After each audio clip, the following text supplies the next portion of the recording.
Salamy illeşler. Men bu tiz bilen bir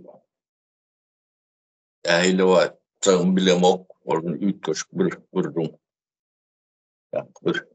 döwlet sırna değişlimi, yani cemiyetin sırrı böyle ýöne sır. Hemmek şäde görünüp duran sır böyle şuň aýlýançylygyny o türkmen bölüňine getirip bilmeýän bolmaga çeberler. O söz näme manada bar ya diýseniz, men size bir cumhuriyet diýip näme diýip size bir soraw bereýin. Sorawmam jogaplaryndan man garaty üşürip goýýanlaryň. O ýa-ni döwlet gurulşynyň içinde normal döwlet diýen nämäň içindäki büyük bütünlüğü emele getirýän gurulşlar wada. O döwlet esasy üç bütünden ibaretdir. Üç güýç diýilýär buňa. Bütün bolýar. Kanun çıkarıcı, kuruluş, yerine getirici hükümet bolýar. Ondan adalet, süýt diýerler. Türkmençe süýt diýilýär onu. Bu sözüm soň söz bilen täzelerler, çalşarlar inni bir döwletiň büyük demesinde ne hukuk gelýändir, kanun çıkarıcı. Sizin habaryňyz bardyr, ýokdur, berentiňiz, bermäntiňiz, bu kendi önemli däldir. Ýöne Türkmenistanyň kanun çıkarıcı gurulşy, o meclis diýilýär. Şunday ýaly aýdaýyn. Meclisiňiz soňky 25 ýylda ýokdur, bolan däldir. Bady görkezilýänlerim ýalandyr. Şuň ýalan nälerini sizin Türkmenler, bizim Türkmenistanyň meclis eýeleri başaryp bilseler, suwut etdiler, ýöne etip bilmediler. Onuň ýöňünden kepiklep aýdaýyn. O meclis diýmek näme diýmek? Meclis diýmek bir döwletiň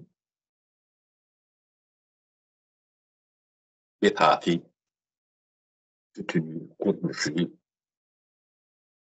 in mukaddes gurulşy diýip aýtsaňam, erden aýtmak bolmaly. Bu büyük yalan. O yalan olsa yok diýmek. Yalanlygy ýöne yalanam derler. Halky bari ýala getip görkezip ýöne ýokdur, öldüremeli ol. Ýylmyty bir şey durmuşdur ýaly. Bu şeyle bolmagynyň sebäpleri gatykändir.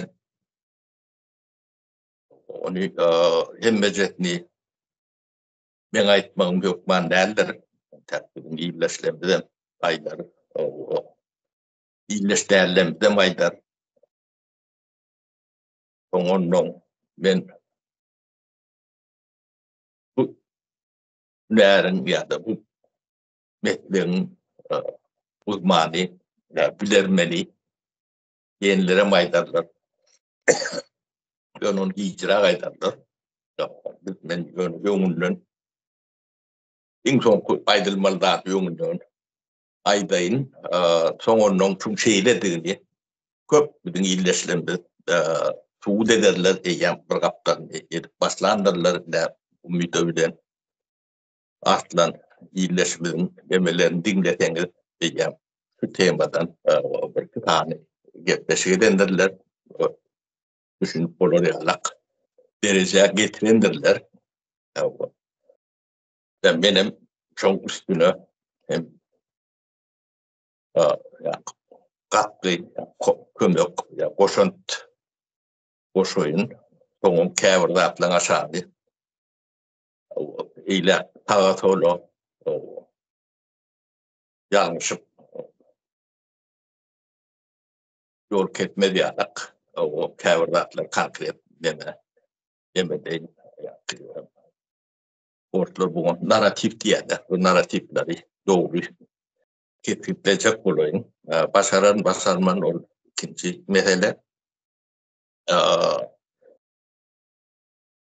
Yani Türkmenistan'da meclis bir kuruluş vardır. Televizyonda zaten yani uyku diyendirler. Yönü adamdan yüzlerini uyku diyendirler, gelirler, yaşıl. Kulak botlu, burada yalan uyanırlar, demeden uyanırlar. Bolin yönü düğümden şoğulmuş, düğümden yoktur, bolmadan mümkün derler. Bolonum derler. Onu ödülleri katı oğulayanlar. Şu at sizin meclis eğittin gibi, sizi halk sayılarını suud edip verin diyeceğiniz şöyle edip bilirler mi? Yani biz şu an diydik, deyip kabul ettiler denin bir formada, neyle formada ortada? Şolon halk sayılarını suud edip verdiler. Bunu ben demçin rahat suud edip bilmediler, aydıp bilenler. Yani doğru gerçeklik üstümal aydırıyanlarlarda. Birinciden Türkmenistan'da haylo geçireliyalak, halkın vekili haylarıyalak, haylo varadaki kada kanunlar yoktu. O da bari yalak bölüm yoktu. Olmadık da. Anlamayın. Hemmeti yalanlar, o yalanına ne aylak yalanlarını ben size düşündüm çok var. Evet abi siz onu var deyip kabul edendiniz. Çoğuna senden halkın şey diyor, yani bu devlet kuruluşunu görmedim. Bir sömürgen aşağında yaşatıyorum halk için on bolonu bolmadı. Kağıtlarda. Önemli de olmağı için. Yani çok onun için. Yani meclisin ne devlet, republika oluyor, sultanat oluyor. Oyunu ot tapıya, su tapıya. Malın mevcut alanı, şağal alanı.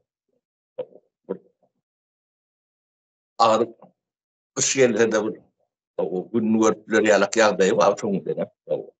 Aladalar, bu toruyan. Çoğunların taşında aynen. Toruyalak, kârler, hünerler ya da toplumun bölükleri, kendir, doğaldır, çarığı, bu yalaklarda kendi ünit veripler oldu. Yönü bir devlet oldu. Karşı devlet.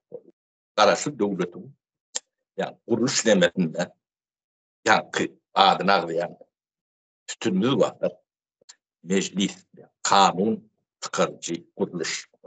Şu yok olsa, yalan olsa, yine devlette kanun yoktuğunu anladı. Kanun bulmayacaktı. Kanun bilen hiç sadın edilmeyecek. Anladı. Bu da kat kesinler. Bunu eylak beylak demeleri yalak yağda yoktur. Evet. Yani konstitüsyon içine giren maddeler vardır. Şu maddelerin tesirli bir demeti var. Şu maddeler iki fikir ya da iki düşüncenin veriyenler. Katı aydındır. Ödüm gönü tesirlidir. Rotayda yazılan. Yazılan. Ne mi yazılan oldu çok. Yani şu kanun çıkarıcı kuruluş değil yani şu kanun çıkarıcı kuruluş olmalı. O başka yöne yok kitapta burada yazılan kuruluş değil. Şu vadifeleri vardır, borçları vardır, vakar emelleri vardır. Totayda ne mi yazılan oldu şu olmalı. Başkaça bol bilenler. Inni şu tayda en önemli üç orgunun içinde en önemlisi şudur. Kanun çıkarıcı orgun. Halkın vekilleri değil yani. Halkın adından ediyor. Başka yani prezidentin, arkadaşımızın, mememizin değil. Halkın vekilidir. Bunu halk taylayan şey veriyor. Halk taylayan. Şuları halk haydı halk taylanlarını şuları göz bilir. Değil. Mesela üstlendik. Yani tayda o okuluna varın.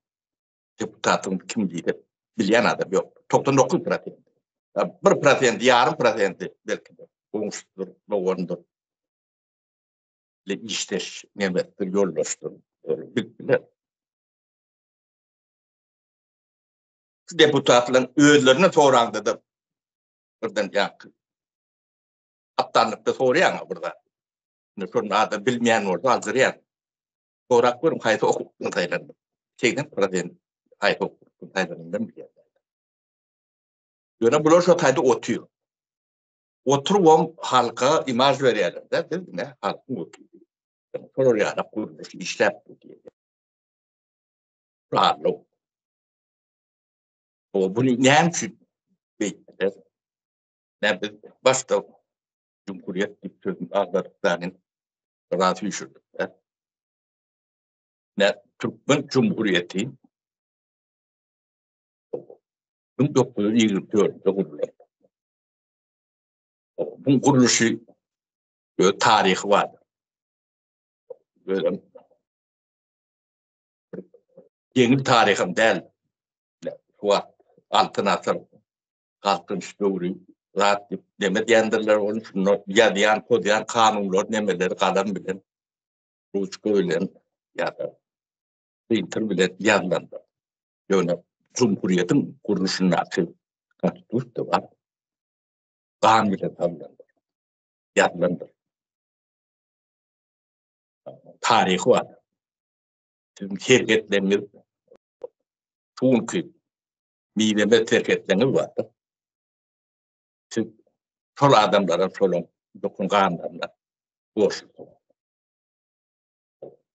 O konstitusyonda Türkmenistan Cumhuriyet Türkmenistan Cumhuriyeti yani 9. yılda Cumhuriyeti yerdip yıkıp başladılar. Bir plak ağrını boşluk bilen ilanlarla. Son kuruluşlemeleri vardı. Orayı eritip başladı. Tanrı'nın dadı, kurulun dadı, yıkmak katan dadı. Kurulmak katı kıyımda. Yani biz şu 5 yıl şu cümleni, şu getleşiyi şeydip aytıp bilmek için bilmem şunu kellenizde, beyninizde algılat bilir ya da düşünüp bilir ya da derece eğitimlik için 5 yıl ve 3.000 uğrayı her türlü temalardan düşündürüş diyelim bu. Bilgi paylaşmağını diyelim. Sonra ya da iş getirilir. Sizin çünkü vatan ülke adayı bir ulum tragedi. Onun içinde yaşatıyorsun. Kendi tecrübem bunu okuyor. Taşına bir gölge. Yani Sovyet bakçılığın demedi şu yalan da. İnni meclisi yalan olan bir devletin kalan da adına yapıyor. Kalan da adına. Ater yapıyor. Yani kanun yok yerde hiç vakit ötüş olayanlar. Onun için yaşatmıyor. Yani ben istedim. O 4. yılda Türkmenistan'ı terk ettim. şu vakti 94. yılın yarpısı çıktı. O vakitler. Yaylığım ölmüşür olmadı. Hükünemadı. Adamlar işemmadı, aşammadı. O mertebetemmadı. O bir daha da anancı, güvenci, dayanıp bilecek kanuni o da var. Hiç fark yok. Açık bilseler orada terk ettiler. Acayip. 60-70 para değil. Terk eden. Yurdum içinde çağa çoğu. Mahip müdür. Vardı vurdu. Bayağı da takka. Büyüğüne yankı yalandan elinde. O yalanın şudur şunda devam etmeli. Bizim çağlarının artıklarımız çoğulduğunu geleceğinin hiç vakit olmayacağına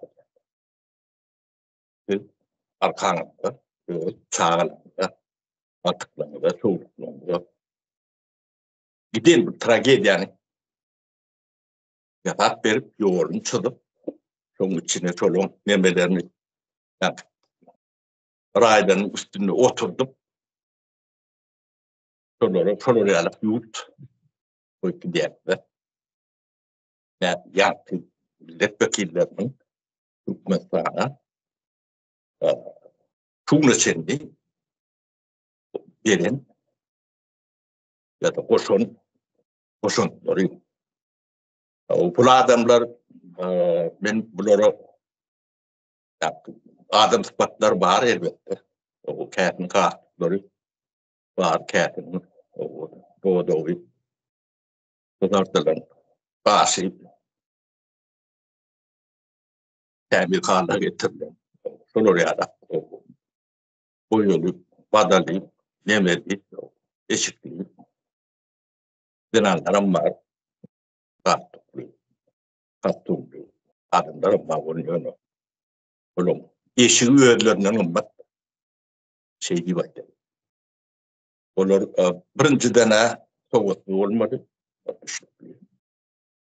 İkinciden ahlaklı olmadı. Yani soğutlu olup suatları düşünmemelik bu yani. Imtihanlık da sıraatla. Bunun getiren dağının tragediyasının meşhurunu ayıp otuyorlar. Bu devlette kanun yok burada, önümçülük yoktur. O önümçülüğün yeki yokluğum bir demede. Bizim malının, mülkümüzün, o tağlığının, hoopsuzluğunun hiçbirinin koruğu yok değil. Şimdi hiçbir kanun. Oranı getirem olacak geldi. Atlan madmuni şodur. O da atlara düşünmeyen boynu artıklı olurunu neyme. Doğduğu kadıl oğudan denan olurunu neyme. Getiyen de atlandı. Onun için bu da atlara doğru düşünmeyen gerektir. İnni bu yalan dedik. Yani bu yalan ilaki yalanlar meselede. Bu yalan olsa bunu tutmaslarının yine bir kuruluşu var. Bu üstüne kuruluş yalan kuruluş şekilde halk matlakı diyendir. O da yalandır. Onun doğru hiçbir dadı yoktur. Olması mümkün değildir. Kuruluşta nereden de görüntür. O şunla çeneden de adam yoktur.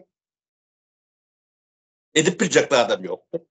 Ömrüde de yoktur. O da parça edip görmeden görüntür. Ne? Ben şu iki vuruş var arada demettim de. Şunu yalan adam. Bana ananasını gelmeyen orada bardak görün ya da şunun öğünlerini çok yalan nereden suud ettirecek görün. Edip bilmediler. Bunlar aydayım. Yani bunun yalanlarını entek olursa bizim iyileşimiz çıkıp düşünüp verirler. Bunun lörçe suudnaması vardır. Benim aksiyoma değil ya da hiçbir yemesi doğrudan yalan Ama aklımda değil ya. Tabiatın kanunu ya. Yalanlığı tabiatın kanunu ya. Şu yalanın içinde oturup bilen adamlar hem meclisin yüzüne var gön tüykürüp bilirdi. Yorgun tanen takkallısı, doğonlusu. Şu iki urama vardır. Şunun Türkmen milleti için asırlar boyu ya bundan ne bugün vaktalım in ulu günahını ya da ervetliği ya da bedbahtçılıkı getiren adamlardır. Bunu düşünmeyen olma mümkün. O hiç bedelen söyleyenler. Düşünmemiştir. Bunun verilen neticesi bir milletin tragedi. Onun teverini edip verelim. Bir adam hiç var diktatör bilenler. Diktatörü ya. Bu odur. Yani şu iki vuruluş çok tüvürüğünü emele getiren vuruluşun biri. İki kendir başka da yeter. Yani onu Fuat erdim düşüp var yanına. Şunları yalan olsa karınım yalan olmalı. O sizin prezidentin de yalan. Onu mu edeyim? Şu iki kuruluş yalan olsa prezidentin doğru olmaya hakkı yok. O da yalan. O yalanlığından görmüyor. Borcu var, vazifesi var, gelmesi, gitmesi, güdüğünü var, hiç tadı yoktu. O bu neyle oluyor oğlum? Mıstanlı demir yolları var. Selam. Demir yol yolunda koydu. Atlat yük adam çıkmadı. Demir yolu adır yolu koydular yoktu. Adam çıktı. Şehir vardı. Oğudun değil. Bermene kapının ya gene burada atlar diyen. Vardır. İçine adam yok. Yani, akıllı şehir olduk diye de. Şehir buradandı. Kuru ömürlerdi. İçine adam yok. Yani şu şehrin getirecek Türkmen milletine getirecek peydası. Şu şehrin aşağında del sarınan yerinde. Üstünde. Bu ne mi vardı? Sonra yani orada vurdum ben Hatay'da. Bir ağaçları vardı. Böyle demedim. Pitomlu vardı. O evet demetinden geleceğim. Anırdan geleceğim. Daha yetiştirilen pitom. Çocuğa pitomlunun peydası çok üstünde salınan akıllı şehir diyeninin Türkmen cemiyeti, devleti için nun etme peydası. O şeyde Korsok'ta pitomluk vardı. Ben de çok deme şehir diyen, akıllı şehir diyen yerleşen. Bağırın karşı tarafında.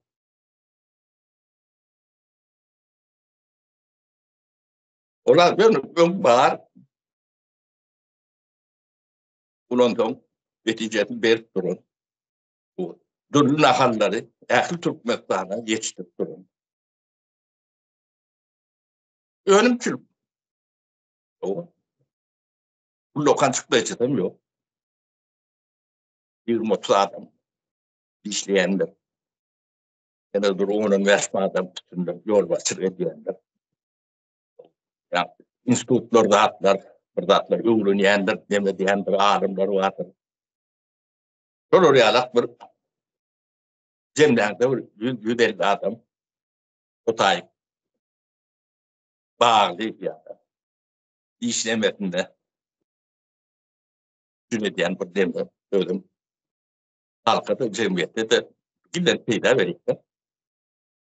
Ulu olmadı da kıçım olmadı yönü. Son meyveler yok, bunlar şu alma, şettali, gene burada atlar yok. Bağ oldu da bol ya. Bir oldu. Bir der, 4 saat iş yerdi. geçimi, iyileşti, başkalarında kuvveti yani. Çünkü yani. Kuruş gidecek orada da çıkan atlanan önüne uğrar.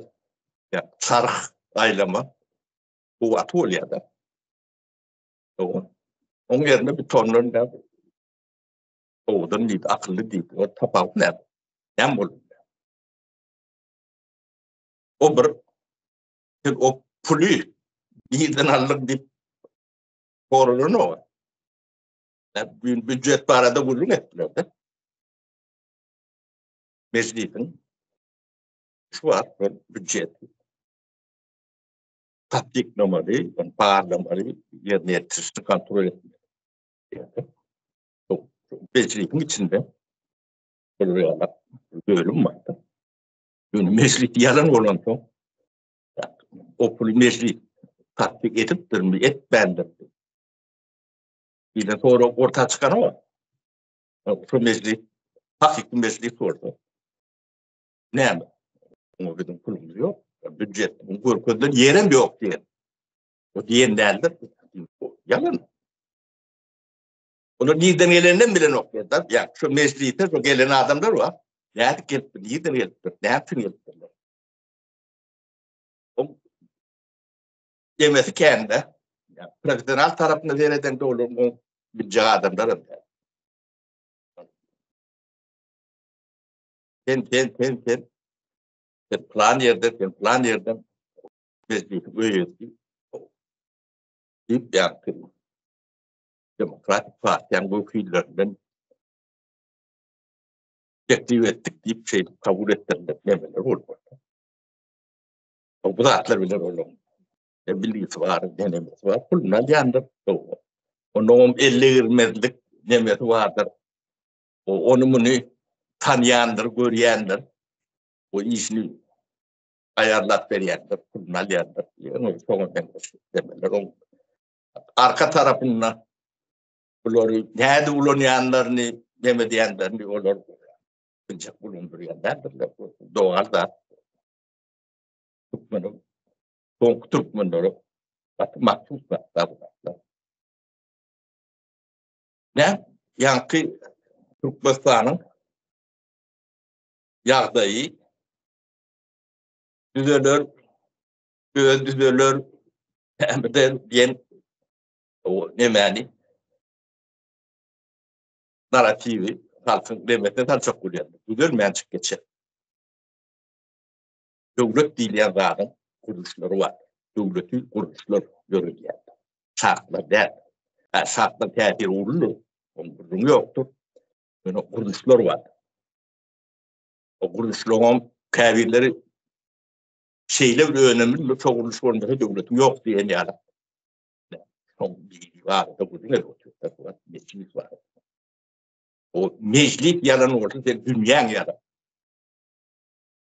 O sen geleceğin yalan, geçmişin yalan. O özün yalan. Yani bir git ileyen zaten o yemesi yurdum, milletin bekatı değil yerler ve Türkleri. Böyle kendi olan yurdum bekatı değiller. Yurdum bekatı ne değil mi? Ve çok adam yalan. Ben sizin kellerini kendi karıştırmalı yalan. Meclisiyle yalanlığını nemedeyim. Meclis yalan olsa sizin prezidentiniz yalan prezidentiniz. Onu nemediler. Hudet verdim. Yani Türkmen'in tarihi var. Ve tarihinde yani sultanın, hanının, padişahının yalanlığını bilen günahdır yani. Tarihte şeyle olup geçer. Yani, o tarihi kayıtalabilecek Türkmenlerden bir değerli farklı kurmadı. Şimdi kendi kellerini karıştırmadığım için ben Kutay'da oturuyorum. Hemen devamlı. Yani onlar o devamlı yekemen etmen ne bileyim kardeşlerimiz var, iyileşlerimiz var, yoldaşlarımız var. olurum o temanın üstünde yoğuştuk bile. Öz fikirlerini aytıp başlarlar onun işte. Çok zat ağır düşünüp bu. Ağır olun, ağır da olsun.